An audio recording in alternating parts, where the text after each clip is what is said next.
That's where down, like, and again, this is in 10 years, I've never seen down fully collapse in the field. I've never had that experience. Mhm. It can happen in an extreme situation where, I don't know, like you fall into a river or, but I take different precautions where there's just Yeah. never a real risk with it now. But, um, yeah, like what, what you find is that by having just a little bit in there, what keeps down from ever like drying out if it did get wet in the field and totally fail is it clumps up and completely becomes this ball, and you can't dry it out because it's so dense of a down ball. But if you've Mhm. got a little bit of that, the fiber ball, the synthetic ball in there to keep it spaced out a little and spread out a little, it will dry and it will rebound.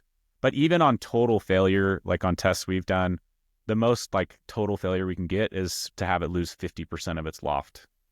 It'll still hold 50% of its loft on full saturation, like holding it underwater, squeezing water Mhm. into it, letting it, like a sponge, like underwater. Like think about holding a sponge underwater, squeezing it and letting it soak up the water. Even when we do that, it still is retaining 50% of its loft.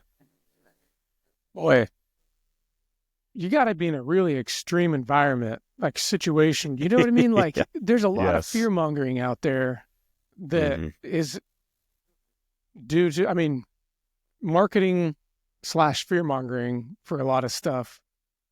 You know, everyone's afraid of their down completely collapsing, but the more experts you talk to, they kind of say the same thing. Like, it's got to be pretty bad for something to wet out that You've extreme. got You to know? make a mistake, really. You've got to Yeah. make like a big mistake. Yeah. Like for me, at least, I pack my sleeping bag inside of a dry bag. That's Mhm. like, that's my compression method. I use a dry bag that compresses. That's how we sell our top quilts and sleeping bags. That's how we recommend it.